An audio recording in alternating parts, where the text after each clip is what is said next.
नमस्कार किसान मित्रों, आप देख रहे हैं कृषि जानकार। मैं हूं आपका दोस्त कपिल दागड़। किसान मित्रों, काफ़ी सारे कमेंट्स हैं किसान मित्रों की, भैया इस बार सोयाबीन के ऊपर वीडियो बनाना शुरू करें। तो दोस्तों ये दूसरा वीडियो है और दोस्तों अभी समय है खरपतवार नाशक स्प्रे करने का। काफ़ी सारे किसान मित्र ऐसे होंगे जिनके यहाँ पर जो सोयाबीन की फसल है लगभग 18 से 20 दिन के आसपास होगी, या कुछ किसान मित्रों के यहाँ पर लेट भी बुआई हुई है।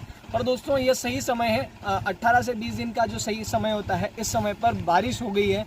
तो दोस्तों मैं भी अपने यहाँ पर जो है खरपतवार नाशक स्प्रे करने वाला हूँ। तो दोस्तों खरपतवार नाशक स्प्रे करने के लिए और वीडियो को पूरा सुनने से पहले मैं आपको कुछ सावधानियाँ बता देता हूँ, उस बात का आप थोड़ा सा ध्यान रखें।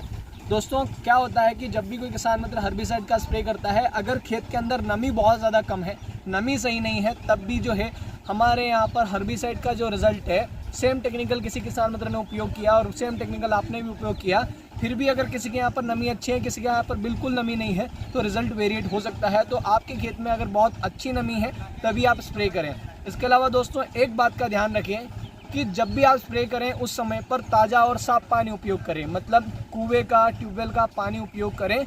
और ये ध्यान रहे कि काफ़ी सारे किसान मित्र ये करते हैं कि बारिश के समय में आसपास के तालाब और नदी नालों के अंदर से पानी लेकर स्प्रे करते हैं। तो उससे ये समस्या होती है दोस्तों कि जो हमारा गंदा पानी है उसके अंदर मिट्टी भी इन्वॉल्व होती है, तो हमारी दवाई का जो रिजल्ट है वो पूरा कम्प्लीटली वेरिएट हो जाता है। तो इस बात का थोड़ा ध्यान रखें। और दोस्तों एक और बात ये रहती है कि जब भी कोई किसान मित्र स्प्रे करता है तो एक अंडर डोज और ओवर डोज हो जाता है। अगर आप बैलेंस डोज रखते हैं तब आपका रिजल्ट काफ़ी अच्छा आता है। कुछ किसान मित्र गलती ये करते हैं कि ओवर डोज कर देते हैं तो फसल ख़राब हो जाती है, अंडर डोज कर देते हैं तो जो चारा है वो कुछ समय के लिए उसकी ग्रोथ रुकती है और ऑटोमेटिकली शुरू हो जाती है। तो इस बात का थोड़ा ध्यान रखें।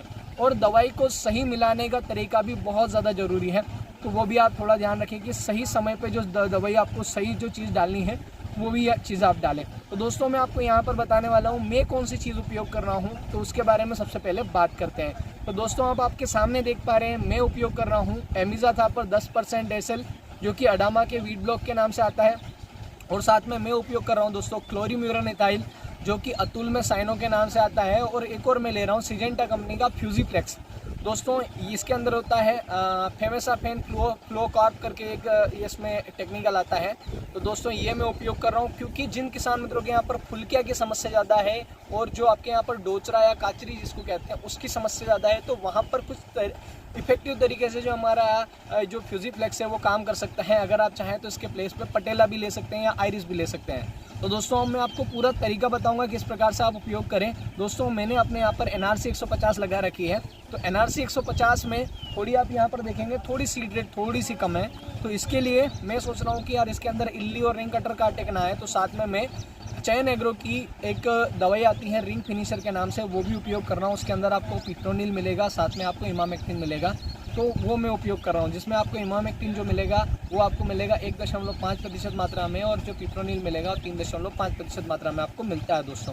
तो ये चीज़ मैं उपयोग कर रहा हूँ, इससे जो मेरी फसल है वो प्रोटेक्ट हो जाए। तो पूरा वीडियो देखिएगा दोस्तों। मैंने आपको यहाँ पर घोल बनाने से लेकर सारी चीज़ें बात करी हैं। दोस्तों ऊटी लहसुन के लिए काफ़ी सारे किसान मित्र पूछ रहे हैं कि ऊटी लहसुन कब आ रही। तो दोस्तों 17 जुलाई को दलोदा मंडी में 29 नंबर दुकान पर श्री द्वारिकाधीश गार्लिक पर मनीष भैया और हम दोनों के द्वारा हमेशा गाड़ी मंगाई जाती है आपकी सेवा में।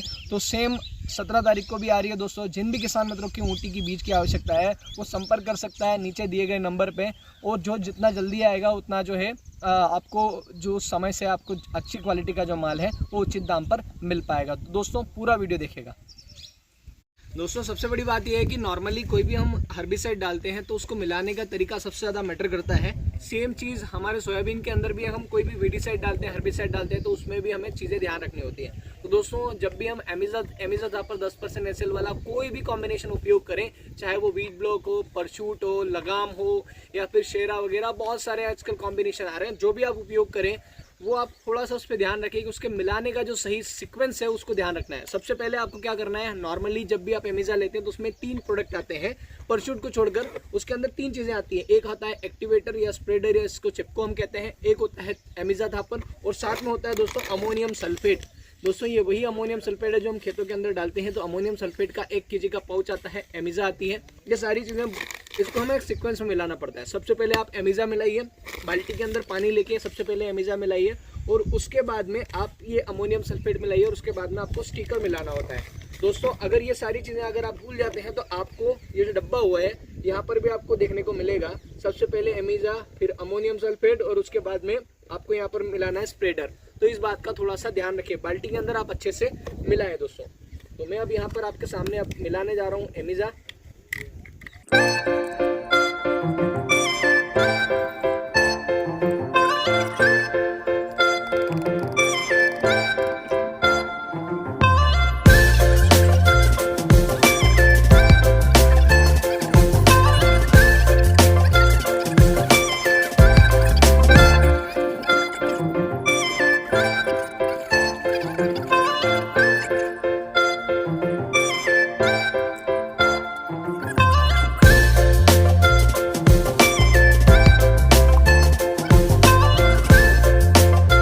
हमारे यहाँ पर फुलकिया और जो डोचरे की समस्या काफ़ी ज़्यादा है, तो मैं अपने यहाँ पर 1 एकड़ का लगभग 200 ml के आसपास जो है फुजीफ्लेक्स में मिलाने जा रहा हूँ। तो इससे क्या रहेगा कि डोचरे और फुलकिया की जो समस्या है वो भी थोड़ी उसके ऊपर लगाम लगा पाएंगे। दोस्तों इसमें होता है फेमेसाफेन प्लस फ्लुआजीफॉप करके जो केमिकल इसके अंदर होता है, इसको हम सीधे टैंक के अंदर मिलाएंगे। हम इस अमोनियम सल्फेट के और इस एमिजा के जो घोल है इसके अंदर हम इसको नहीं मिलाएंगे। और जो हम यहाँ पर क्लोरीम्यूरन इथाइल जो मिला रहे हैं दोस्तों, ये आप इसको जानते होंगे, इसका नाम है क्लोरीम्यूरन इथाइल। इसको डब्बी बोला जाता है, बहुत सारी जगह अलग अलग नामों से आता है। वैसे अतुल में साइनो के नाम से आएगा, धानुका में क्यूरिन के नाम से आएगा, और अगर हम कार्टेवा में जाएंगे तो क्लोबिन के नाम से आता है। और काफ़ी कॉमन सी चीज़ है, इसको बोखना बोखने के लिए उपयोग किया जाता है। तो एक डब्बी एक टैंक में लगभग 5 से 6 बीघा हम स्प्रे करने वाले हैं। तो इस बात का हम इसको भी सीधे अलग बाल्टी में मिलाएंगे और उसको हम वापस से टैंक में मिलाएंगे। तो दोस्तों ये ध्यान रहे कि सबसे पहले आप अपने टैंक के अंदर जो फ्यूजीफ्लेक्स है वो पानी के अंदर मिला दें, और उसके बाद में आप जो है अपना एमिजा मिलाइए और उसके बाद में आप क्लोबिन मिलाइए, तो ज़्यादा बेटर आपका रिजल्ट आएगा। दोस्तों एक बात और थोड़ी सी ये ध्यान रहे कि हमेशा जो भी हम हर्बिसाइड वगैरह डालते हैं उसमें एक समस्या ये रहती है दोस्तों, एक बात का ये ध्यान रहे कि हमेशा जब भी हम हर्बिसाइड वगैरह का स्प्रे करते हैं तो उसमें एक रिजल्ट जो है वो हमेशा एक समान नहीं आते हैं। कुछ किसान मित्र गलती ये करते हैं कि साफ पानी का प्रयोग नहीं करते। कहीं से भी अगर उन्होंने अभी आप बारिश के अंदर कहीं पर भी रोड में या रोड साइड में पानी भरा हुआ रहता है तो वहाँ से पानी भर लेते हैं, वो एक समस्या।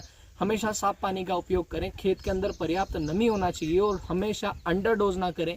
ओवरडोज होगा तब भी नुकसान होगा, अंडरडोज होगा तो हमारे जो पौधे हैं वो कवर नहीं होंगे। और एक बात और ये रहती है कि हमेशा हमें एक समय होता है कि इस समय में जब हमारा खरपतवार 2 से 3 पत्ती 4 पत्ती का हो रहा था, उसी समय पे स्प्रे करना होता है।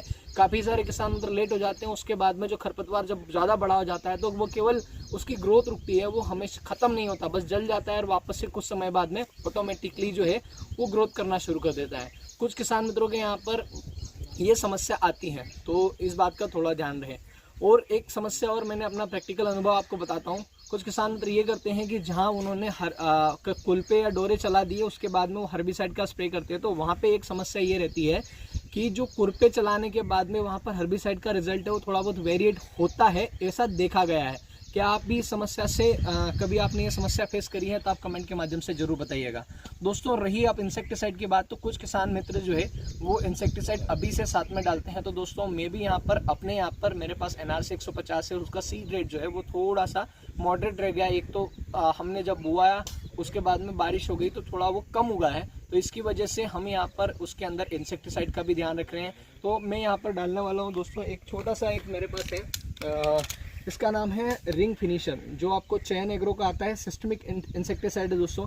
इसके अंदर आपको मिलेगा इमामेक्टिन बेंजोइट 1.5% और पिप्रोनिल 3% मात्रा में इसके SC फॉर्मुलेशन में होता है।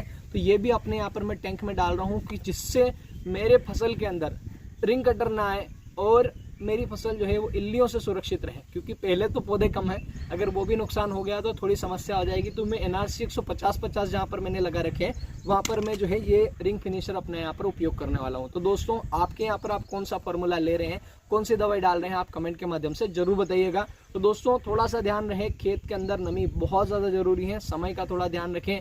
और बहुत बार जब बारिश ज़्यादा हो जाती है, स्प्रे करने के तुरंत बाद बारिश हो जाती है, तब भी जो है वो थोड़ा सा रिजल्ट है वेरिएट होता है। तो दोस्तों ये है वो रिंग फिनिशर जिसका उपयोग हम इंसेक्टिसाइड के रूप में कर रहे हैं। इसके अंदर पिप्रोनिल है और इमामेक्टिन है दोस्तों। इसको भी हम बिल्कुल लास्ट में घोल बनाकर बाल्टी के अंदर घोल बना रहे हैं। इसके अंदर से SC फॉर्मुलेशन में गाढ़ा लिक्विड निकल रहा है, आप देखिए बिल्कुल ब्लू कलर का। और अभी हमारी फसल को अच्छे लंबे समय के लिए जो है प्रोटेक्शन दे देगा रिंग कटर से, इल्ली से। तो ये मैं डाल रहा हूँ दोस्तों।